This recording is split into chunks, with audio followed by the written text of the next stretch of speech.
Hi, my name is Yona. I'm the after school leader at Field Teen Center, and today I've got a creative challenge for you. This week, I made myself a little haunted house flip book. I don't know why, I just wanted to do it, thought it would be fun. Turns out it was. So you can open little windows. There's a little peeky hole up here.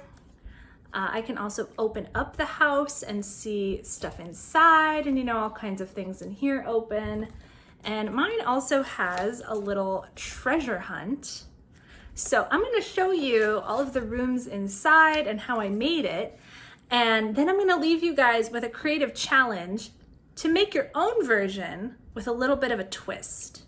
So let's see what we got.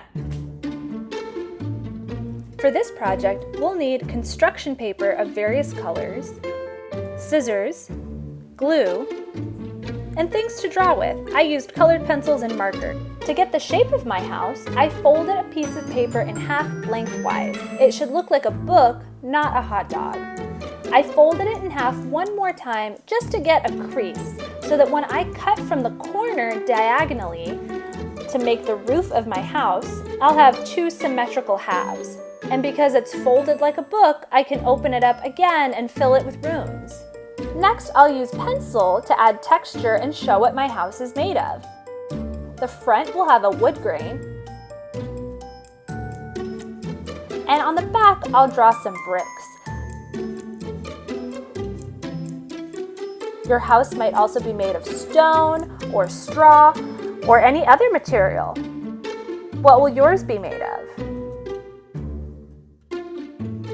Next, my house needs a roof. I'll start by tracing the shape of my house and then adding a texture.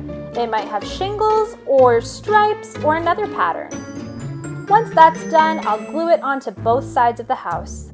Next, I'll attach the two parts of my house with glue. I could also have two separate houses, but this gives me even more space to add rooms inside. Because this house is going to be a flip book, it needs to have parts that can open and close. This is the technique we'll use to make everything from doors to windows to couch cushions and more. I've folded this piece of paper the long, skinny way, hot dog style. And now I'll cut a piece from the corner, making sure I still have a crease or a fold in the part that I have cut, so that when I'm done cutting, it can open up. I've cut this one to the shape of a door. Next, I'll use glue to attach my door to the front of my house.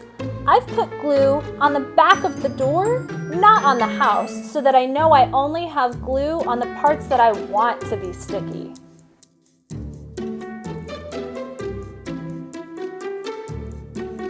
I'll make windows the same way, but this time I'll cut them smaller. This is a good use for scrap paper. Then I'll glue them on just like before. I want the windows on the brick side of my house to have a wooden frame around them, so I'll glue them to another piece of paper before I glue them onto my house. Now it's time to decorate my windows and doors, both with pencils and with parts I cut out from other pieces of paper, like this mailbox, the doorknob, and the house number. Don't forget to add details like cracks in the windows or boards on parts of the house. Then we can start to think about what we might find when we lift up those windows. Some of my windows and doors I would like to be a different color on the inside than they are on the outside. So I'll start by tracing the top part to get an exact match that will fit exactly inside when I glue it down.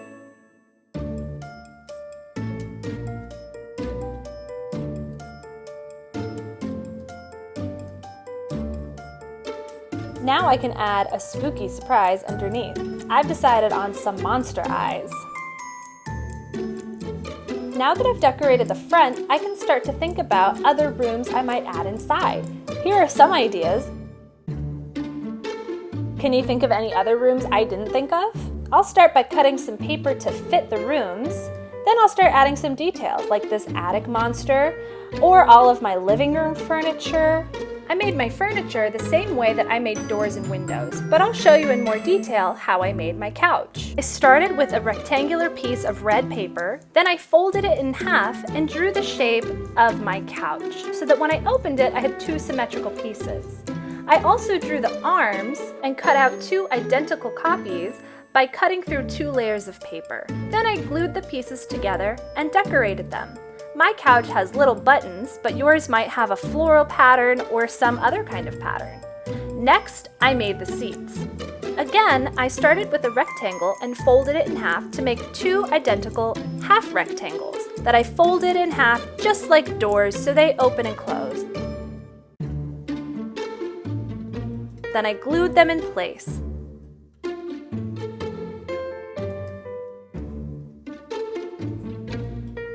I'll make sure to decorate the tops of my cushions to match the rest of the couch.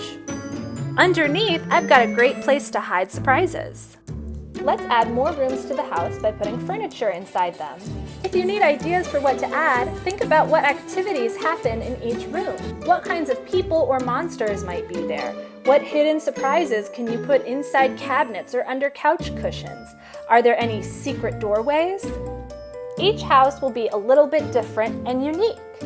You can decorate with colored pencils, construction paper, or any combination of them, but keep in mind that some things will show up better or worse depending on the background color.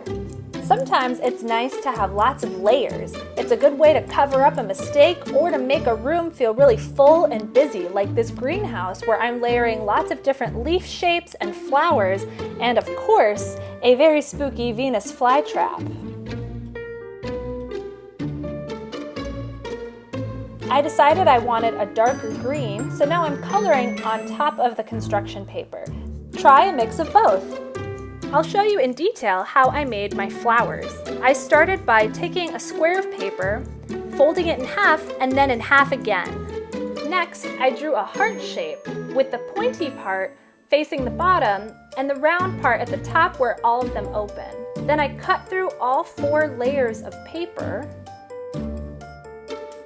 and opened it up to reveal a flower shape. Now I can decorate the middle however I like. You can try making different shapes and see what kinds of flowers you get. How many different kinds can you make?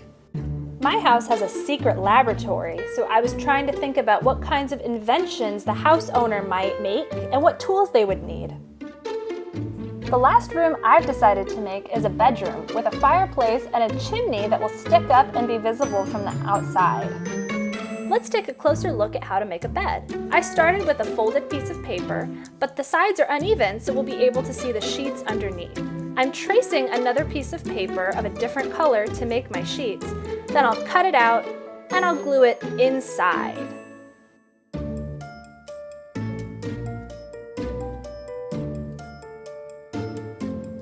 Next, I can decorate. I'll add pillows, and I'll add something inside that will be revealed when we flip the top. I'm putting a bat.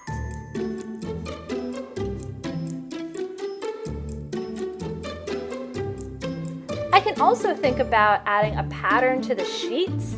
I'll add a stripy pattern here, but you might think about what kinds of sheets would a werewolf have? What about a zombie? Just for fun, I'll add another blanket on top. I'll fold the extra underneath and trim off any parts I don't need. Now that I've made all the rooms of my house, let's explore and see what the finished version looks like inside. So my house has a monster in the attic peeking out. We've got some bats and spider webs in the windows. Over here, we can see a ghost in the living room and another bat. But before we get into the house, we'll need the key to the front door, which is in the mailbox with a note that says, "Enter if you dare." And when we peek inside, we can see this spooky hallway. Looks good to me, let's go inside. Inside, I have an attic, a living room, a bathroom, a kitchen, and a library. Inside my living room is a painting with a surprise map underneath. We have to find 8 keys. The first is under the tail of the attic monster, but we should probably wait to look for it until it's sleeping. Let's check under the couch cushions for more keys. Aha!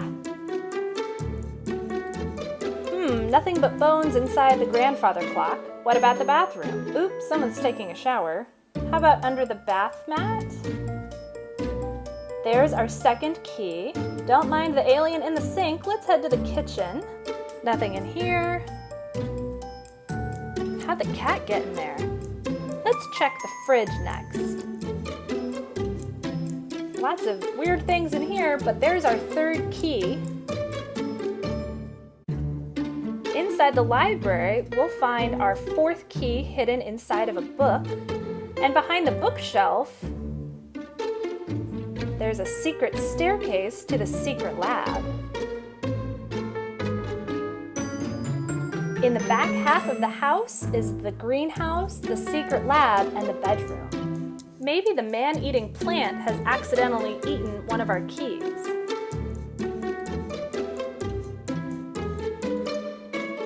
There's key number 6. Let's check the secret lab next. We've got a brain in a jar, a specimen, some tools, maybe inside the safe, more tools, teeth, and some nails. No keys here. Better check the bedroom.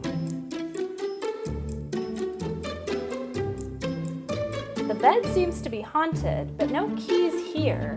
What about inside the mouth of the bear is the 7th key, but we've got 8 locks. We're still missing a key. Let's check the back of the house.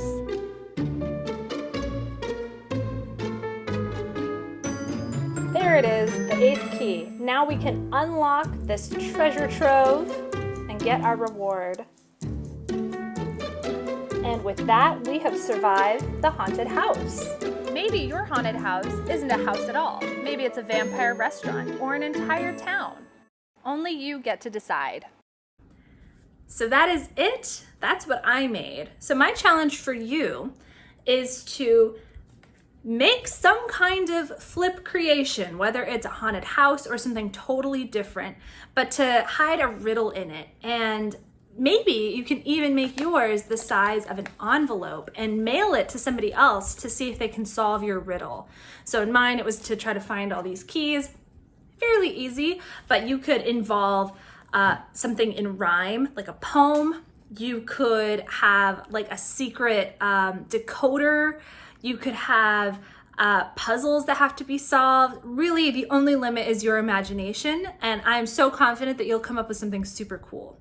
So if you have pictures of something that you make and you want to share them with us, you can email them to us, or you can send them to us on Instagram, and the links for both of those are in our description box. Happy crafting!